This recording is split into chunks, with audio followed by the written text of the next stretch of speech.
Hello everyone, welcome to our Let's Play series of Pillars of Eternity 2. This is Colonel RPG, as usual, and I'm very happy that it chose to join me today as we continue exploring Rawatai's fort. It's sort of a district, it's a port or something. What's going on? Cold... What? She's not. Meet her eye when you've got bad news. She respects that. He was referring to... I don't think she likes me. I spent most of my career escorting foreign ships. Many have. She's got nothing against scramble routes, but don't stare at her hand. I suppose that might be a good tip. So yeah, that concludes that the guy that we killed last episode wasn't Hasanui, wasn't the Admiral. I'm glad to hear that, because I wouldn't have... If this is about the Hazatoa tournament, I've got nothing to do with that, alright? I just serve the drinks. He holds up his hands with the exhausted resignation of a man who's made his case many times. I didn't hear of that, but I'll ask you about that. Yeah, I wouldn't have liked to have made enemies with the leader of this walled district. After all, I still want quests and stuff, even though I might not end up doing them, but at least I want to see what they are. So what's this about the Hazatoa? Some of the soldiers and sailors get to making unwise bets when they play. Like I said, I keep out of it. None of the regulars are looking for new opponents, though, if that's what you're asking. All the better for you, trust me. Yeah, I suppose. Why do you work for the Royal Deadfire Company? They always pay on time. They're run by the Ranganui, so they should, right? Yeah. Also, I'm from a town near Tekëhu. Rautai's full of all kinds of kith, not just Amawa. But the Amawa have a long history at sea. They make up a lot of sailors and soldiers, including most of the ones that ended up here. Okay, let's order something. Sorry, I'm really What? only supposed to sell to captains working for the Royal Deadfire Company. And he taps the sign near the bar. Okay, well, thank you. Did I not see the sign? I'm sorry. Service reserved for officers of the Royal Deadfire Company. I'm sorry. What about these things over here? Someone named Beiro is trouncing his opponent at Hazatoa. I see. I can't do it. Saltpeter received from Rawatai and foodstuffs. Yeah. Who said I can't do it was Penumbra, because I double-clicked on that. I actually didn't double-click. Ship out with some soft-handed runt. I clicked twice. So the Fleet Master's office, we've been there. And now we need to go to the Imperial Command. Do we have access to the Undercity? To the Gullet? Yes, well, I say Undercity because, you know, Baldur's Gate. But, yeah, the Gullet. We will go there. What do we have over here? Of course. Of course, do Why does your Ranga carve his name into a rock? The Ranganui. And it's a commemoration to show what he built. Oh. Then did your Raparo also write their names on other stones? They both talk. Let's see what this one is. For the glory of Rawatai and the strength of the Ranganui 2818 AI. Let's see if I can... No, not that. Oh, Peace Party Management. Yay! I know that, but now I can't. Okay, what I want to see is... I want to see... What did I want? What was I trying to do? Oh, the date, yes. Well, actually, maybe here we get the date. Act 1. Nah, that's my date. Yeah, we don't get that. Journal? No. Oh, maybe. Oh, yeah. 28, 23. Okay. That's like 6 years ago. Let's have a chat with the guy. For what do you squawk and gloat over a heap of stones?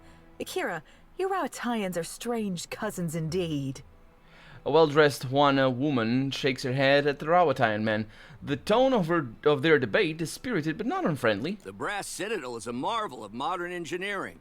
With the gates barred and the cannons primed, it can withstand any attack and weather any storm. He and his Juana friend turn to regard you. What about dragons? Seriously, what about dragons? You can't withstand that, no. Because gates, they don't care. Dragons will just go where they want. Surely you can see what a fine stronghold this is. Can I say that?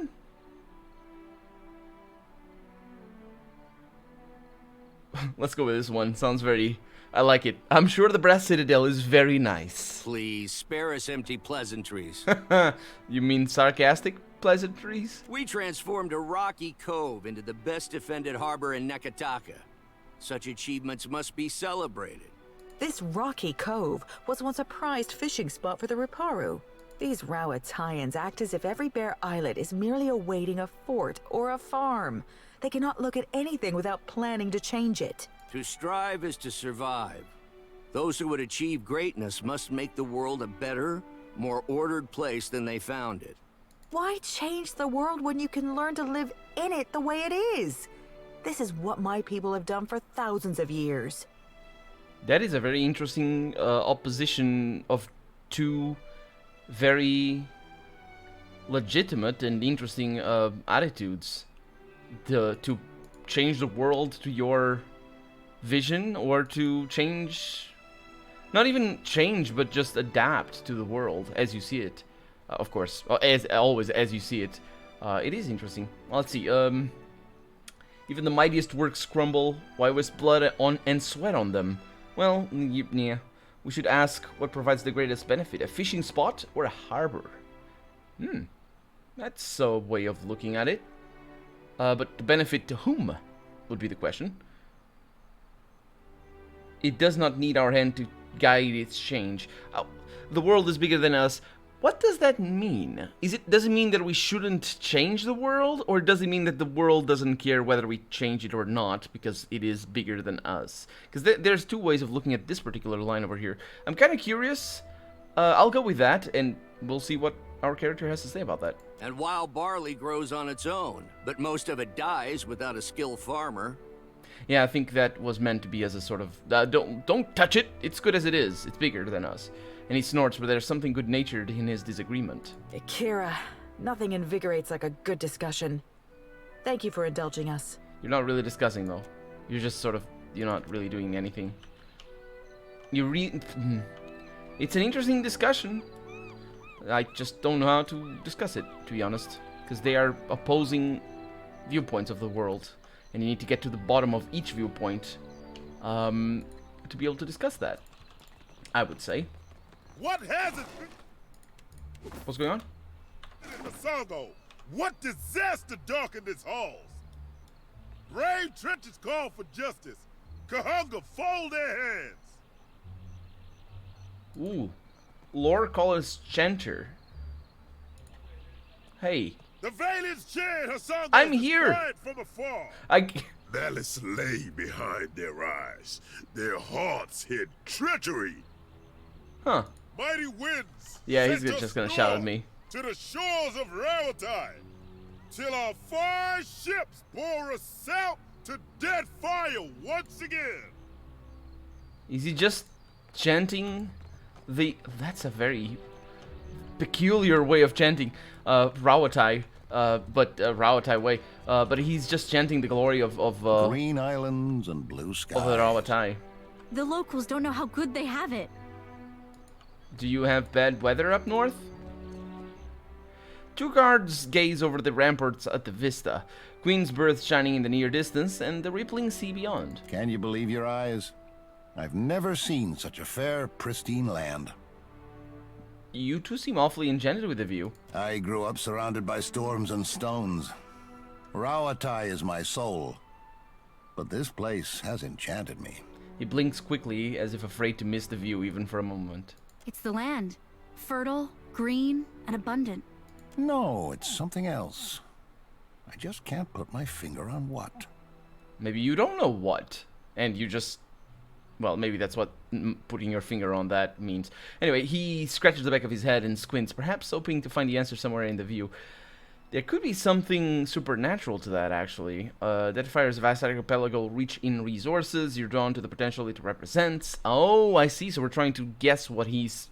Yeah, I was going to say that maybe it's got something to do with the fact that there's luminous adre in here and all that sort of stuff. And all that. And then that... Gone, but not gone. What's the name of the god? Elthus, yes. That Elthus decided to come over here as well. That all might be connected. I don't know. The worth of Deadfire lies with its people. Never forget that. Oh boy, why the never forget that? It's like Do we know that that's what it is? Is that a motto or somebody? I suppose it might be the Wana. It's mystery eating within ruins, ancient tales. I'm gonna go with this one. And who are its people? The Huana of old? Or the pirates who live here now? The Wana aren't here anymore? Everyone, right? That's what, didn't I say that? The worth of Deadfire. If the pirates suck, then Deadfire sucks. How about that? That seems pretty simple. Deadfire belongs to those who can master and build upon it. That's what's exciting. And she nods at like the expansive vista. Perhaps that's it. He turns back to the view, drinking it in. Yeah, just settle down on that, I guess. Typical Rawatai. A word? Hi. Yes, Tekëhu's eyes widen in proportion to his smile. Yeah, what's in your mind? You came to the Deadfire for your own reasons. The problems of others, they must be noisy obstacles by comparison. We both know the burden of being looked to as a source of hope. What say? Well, that's... My character wants to help. She did it in the first game. I think it's just really... I actually didn't... This is an interesting way of looking... Because I didn't think about this perspective. Like, you can think about a hero's journey in many different perspectives, and in this one... I get where he's coming from. That it's because of his character. He's asking the question about more about... Like, he's asking almost as if he's asking himself that question. Which does make a lot of sense, of course, but... My character... always wanted to help, I think. It was basically the character I built, and it was sort of... It's not the burden, it's the point. So, can I say that? I don't make light of the trust others place in me. It isn't a problem until the gods start making amends. That is an interesting way of looking at it, actually. Yeah, I'll go with this one. I don't make light of the trust others place in me. Well, then you have the distinction of being more generous than Ngati's chosen. Letting out a sigh and planting his hand on his hips, Tekëhu grins with deep satisfaction. He locks his eyes with yours and makes no move to break the contact.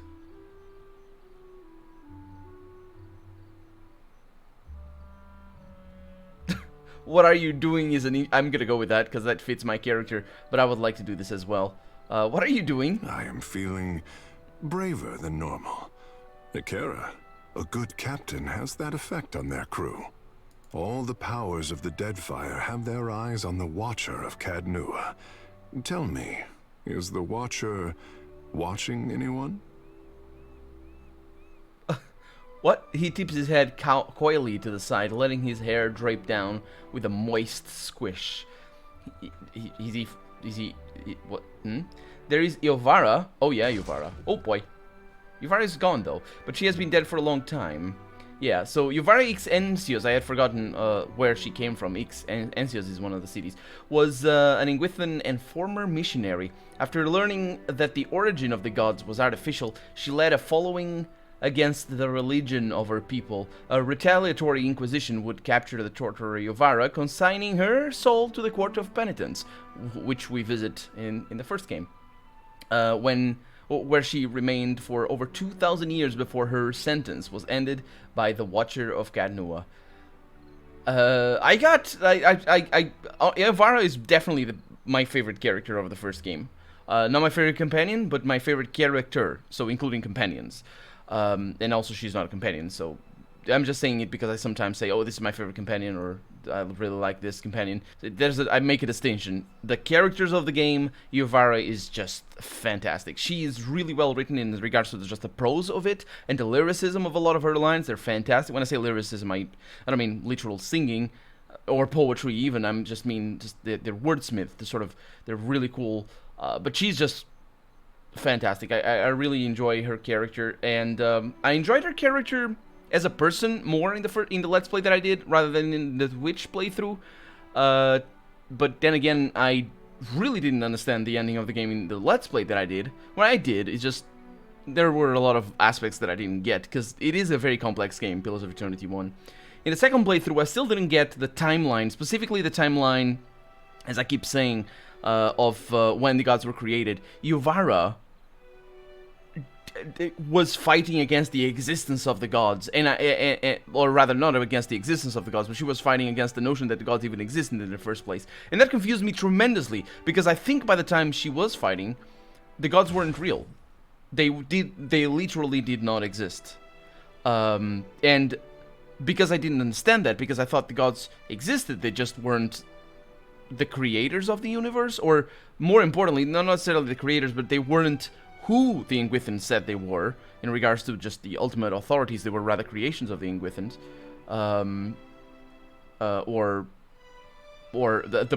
Yeah, when I did the Twitch playthrough, I still didn't have that figured out. Anyway, all I'm saying is Yuvara is amazing, and that is why I think this is legitimate for her name to be called here, because she just appears once. There's actually a very long dialogue that you can have. There is one dialogue, and that's that. She doesn't even move. You just go there, you talk to her, and then you move on. I don't think you even need to talk to her. But yeah. Yeah, there was Yuvara, but she has been dead for a long time. Dead? He blinks with surprise, his smile faltering. Hekera. The blood which rushed to occupy one place has gone to all other places at once. He pats his waist, wearing a look of concern. No one with a beating heart, then? I do like this line over here. Just you, pretty fish. Let's go with that. For once, Ngati answers my prayers. What? Wait a minute. This isn't a contract? What are you talking about? Captain, I would speak plainly. Are you as excited by the possible? What I mean is, if we were to... He clears his throat and studies you, his eyes wide and imploring. Imploring? That's a weird choice of words. I guess I understand what it means, though it's not that he's literally imploring. It comes a little bit out of left field, but I think that might mean more about his character than anything else. And I also get the vibe that it is also a cultural thing. In regards to his attitude, if that is the case, then holy boy, the layers to this writing. But I'm not gonna put that high hopes that it is. I don't know what he's talking. I mean, I really think it's coming on to me, and this is all very sudden. I like that line because it was sort of just flirting, and it was literal as well because we were looking each other in the eyes. I understand where he's coming from though, because he's feeling braver than normal. Is it because I'm generous? What is he trying to do? What you call this speaking plainly? Let's not go any farther. Let's go with that. You call this speaking plainly? I know, Kara. Something about your company stirs my nerves. And blood in the certain places that you mentioned. If we were to share more than just quarters below deck, does the idea appeal to you? Let's say I'm intrigued. Speak on. If such things interest you, Freaking my cannons. last haphazard coupling was not so long ago. In Nekataka, in fact. He chuckles to himself. Well, sounds like you have a story to tell. Haphazardly is exactly how I like to couple. That's the best. That is so my character. I'm gonna go with that. Hush, Captain. This talk is distracting enough as it is. Lovely. Tekëhu plants his hands on his hips and grins at you. She was a godlike. One of Amira's brood. Her hair is neat and orderly as a raven's wing. One of the most important deities of the traditional Juana pantheon. Amira is a bird goddess. Oh yeah, they are the best godlike indeed. So yeah, it would be like Palagina. But yeah. Tekëhu reaches into his pack and pulls out a black feather. He draws his fingers down the fibers, smiling in remembrance. We found each other in the market and made ourselves comfortable behind a fishmonger's stall. She left me this as a keepsake. And he sighs, holding the feather up to the light. I never knew her name. Now I do not have to suffer the pangs of forgetting it. Well, you have to suffer the pangs of forgetting something else, though. If you indeed want to forget, it doesn't seem like you might want to. Sighing, he lets the feather fall from his hands. Oh, he does! A light breeze carries it away. Aw. Trying to charm me, talking about past lovers is a strange way to do it. Is it? I mean, depends. I suppose, maybe. I don't know, for some people. I mean, strange is an absolute, though. No, it isn't. It is a relative thing in the sense that it is foreign. It means foreign. It means different and just not common, I guess. Not necessarily common, but it's sort of unknown, rather. Or can mean that, anyway. Didn't you want to keep that? Let's ask that. That was my immediate reaction. I want to go with that. Most desperately. But I do not cage love or force it to be anything but itself. A bird fluttered away. She was not mine to keep. I like this line, but I think it is misled. There was some fast seduction on your part. I'm pretty sure it wasn't his seduction here that was at play, to be honest. If you're trying to charm me, let's see. Yeah, no, wait a minute. What? Let's be off not to the quarters, though. That's, yeah. Because he was talking about that, and now... Let's go with this one. If you're trying to charm me, talking about your past lovers is a strange way to do it. Charm? Oh, not so, Captain. I would have you know me by my impulses, my desires. These are Tekëhu as much as the living god.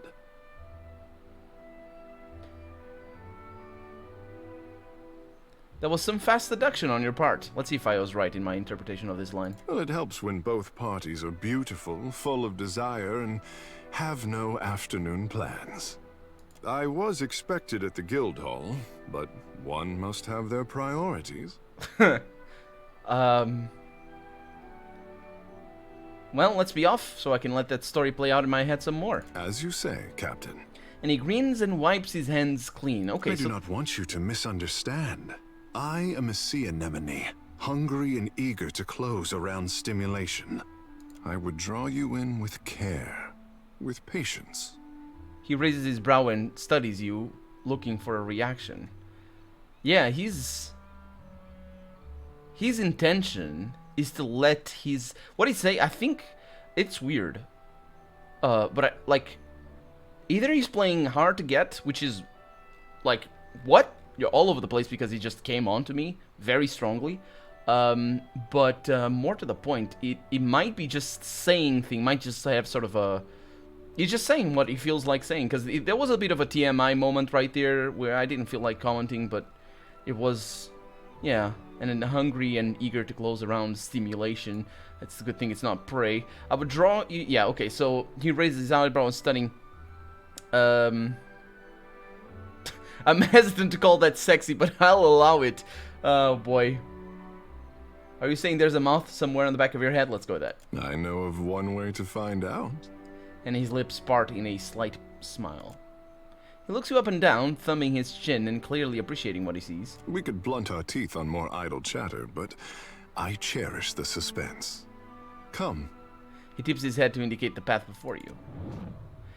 As Tekëhu finishes speaking, his words slow to a crawl. The sensation of sinking into a pool of water begins to overtake you.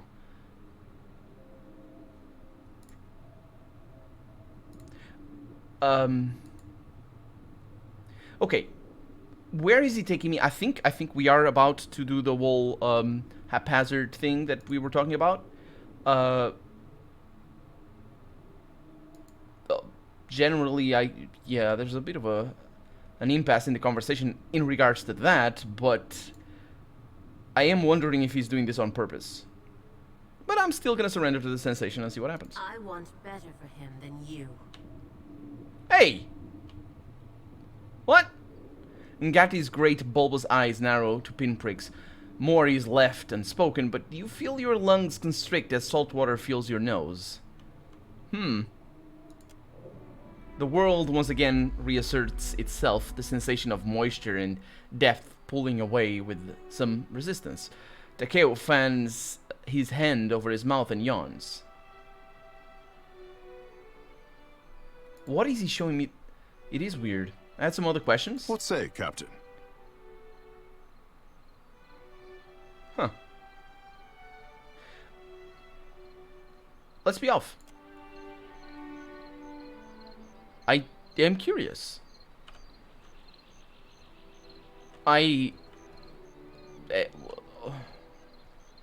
Okay, in RPGs, first off, the first game doesn't have romances, which it really should have, because, you know, a dare, at least.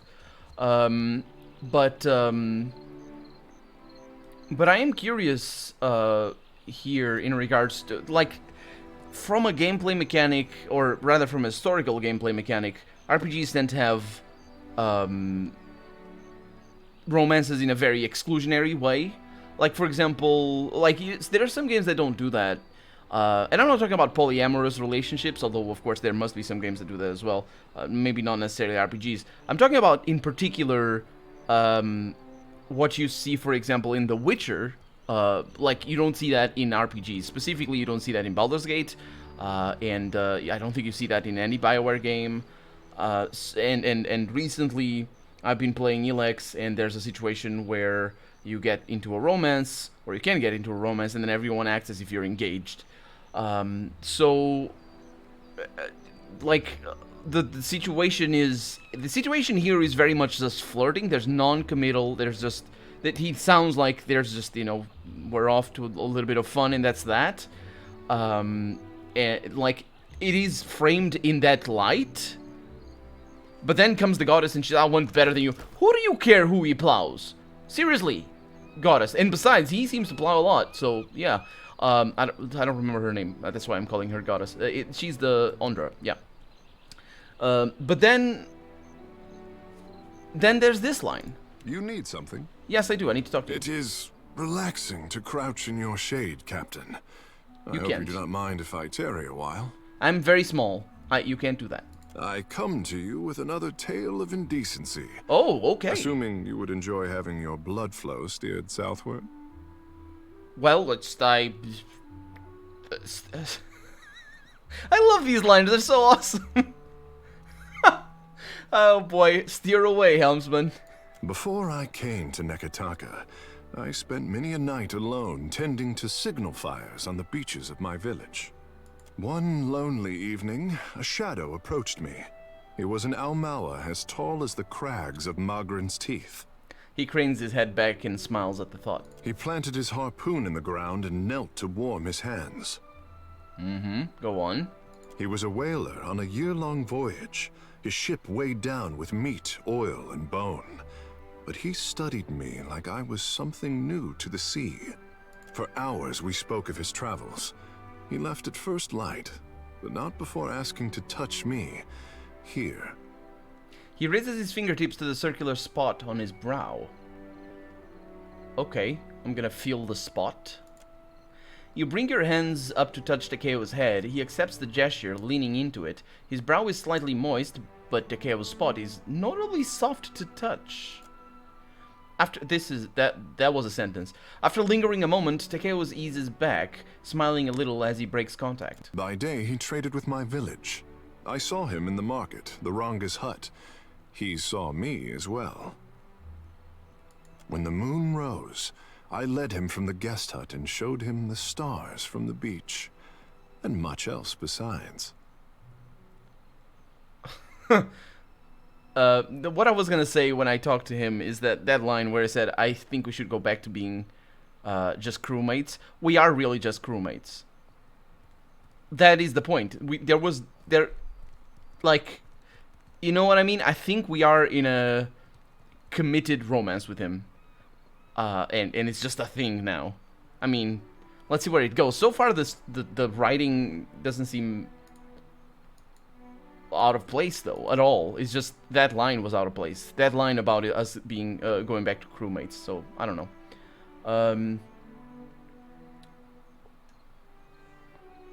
What are you exactly are you working with down there? What is that? What's that supposed to mean? What happened to him? Well, he is out there still, spearing Ngati's less handsome children with his magnificent harpoon. We did not last, but that is not a story for today. I love that line was so obviously sexual, but then I realized that what he's actually saying. He's fishing. He's a fisherman. He fishes with his harpoon. So like there wasn't even a double entendre. There was just there was a single entendre, and then oh wait a minute, that he's talking seriously. Oh boy, lovely. Are you telling me these stories to make me jealous, Tekëhu? I think I'm gonna go through all of them. I was not at first. He taps his chin and winks at you. What exactly are you working with down there? Oh, maybe that's... I don't know what that is. You mean the prize lure of my tackle box? He chuckles. I am as the goddess made me. Beautiful, imperfect, and desiring. Nothing else matters. There is some faint bioluminescence. Quite harmless. Again, an option. I think this is a romance timeline. Yeah, come on, lover boy. Let's be off. Thank you for listening, Captain. You would be surprised. He's about to say more, but waves it off. It is no matter. Another time. Something wrong?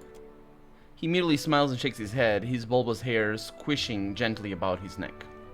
Okay. What say, Captain? So basically, it's that line. That... Yeah, it's probably a token line that just allows us to stop the storyline. It's not even a quest, it's not showing up. So I think that's what it is. Anyway, let's be off. I did not expect them. I'm gonna need to talk to them. But it's gonna be next episode because we're out of time for the day. So for right now, I'm Colonel RPG, and this has been Pillars of Eternity 2. I really hope you've enjoyed it. And if you did, go ahead and leave a comment. Like the video if you want to see the next episode come out sooner rather than later. But above all, thank you so much for watching. And I hope I'll see you next episode. Bye-bye.